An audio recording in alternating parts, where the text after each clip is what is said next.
Access to data for me means that anyone, anywhere can access information in a way that makes sense to them and through the tools they already have access to. So access looks like data being accessible in the right language. If my first language is in English, that I can access it in the language that I can communicate in. The open source platform tends to be a really good way to quickly crowdsource and gather data via different streams. I think the main ones are SMS, we have a Twitter stream, as well as mobile apps and the web platform. So people are able to self-report, just send in and say, hey, I'm in location X and this is what's going on. That gets pulled into the platform very quickly.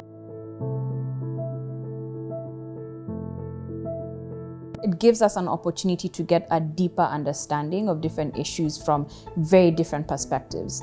So imagine right now with what we are going through with climate change, we have scientific data that gives you a proper view of how the crisis has been progressing over time. You pair that up with crisis data from the different crises that are popping up right now or other official data sets, provide some additional satellite data. When you also bring in the collective intelligence of people who are living through that problem, it gives you an even deeper insight into what potential drivers for the crisis might be.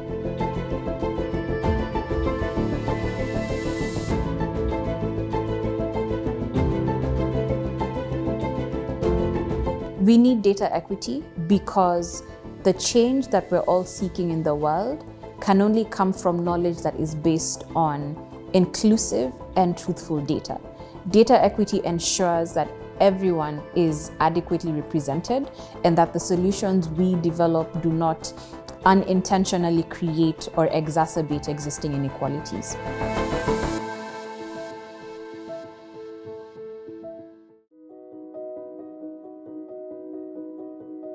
Nightmare, not nightmare. Those can sound very similar.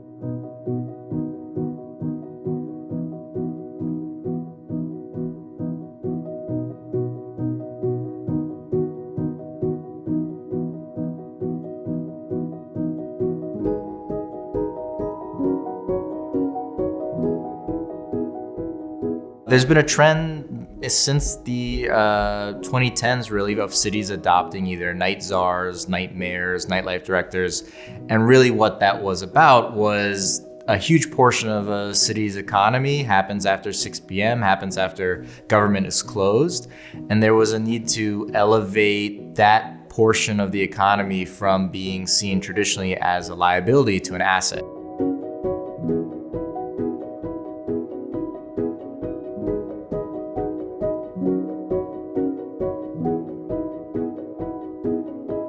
Nightlife directors really are the in-house, in-government advocate for the hospitality sector. So think restaurants, nightclubs, bars, live music venues, theaters, sporting arenas, everything in that sector that makes cities exciting to live in and enjoyable to live in. That's our main stakeholder group. A lot of people in the industry are working weekends, they're working evenings. And for that reason alone, they might not be starting their day when government is traditionally open. And so they can come to our office and get the advocacy they need to make sure that their permit doesn't get lost in the process, or if they're missing something, that is effectively communicated to them. And that's really the role that we probably do 50% of our work with, is making sure that entrepreneurs can focus on doing their, starting their business, expanding their business, and that all of the permitting things and regulatory things that they need make sense, that they have the information that they need to proceed.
We're looking at a generation of farmers that is quite old, and a lot of their children are not necessarily willing to follow in their footsteps. They're looking for different jobs, like many of us have done before. Farming is also a business that doesn't necessarily give you a lot of prosperity. And then, of course, there's the effect of climate change, which is affecting yields.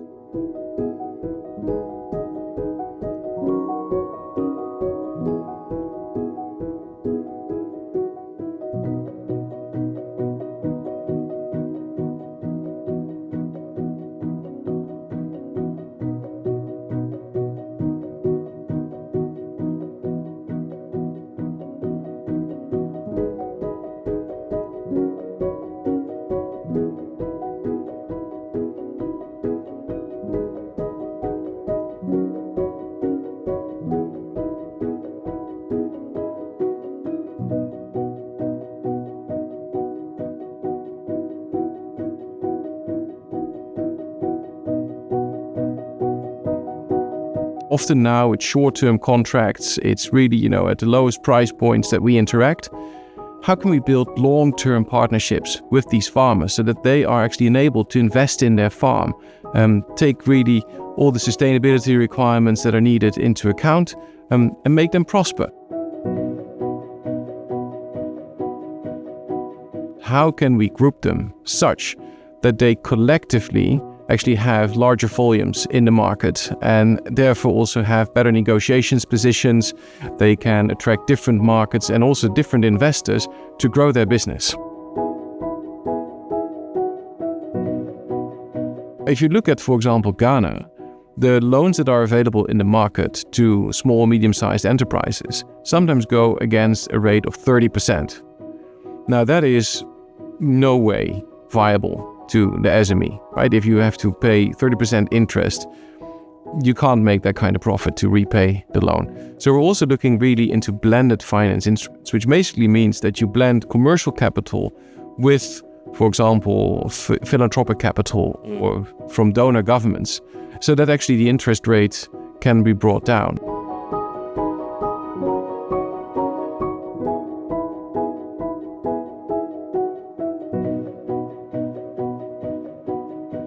Can we provide the right seedlings? Can we provide the right inputs? Can we support the trainers in changing their agricultural practices in such a way that it becomes regenerative? So it is really, the market signals that we're working on, it's the financial support, and it is the technical assistance. And that combination hopefully helps many farmers to go along in this transition.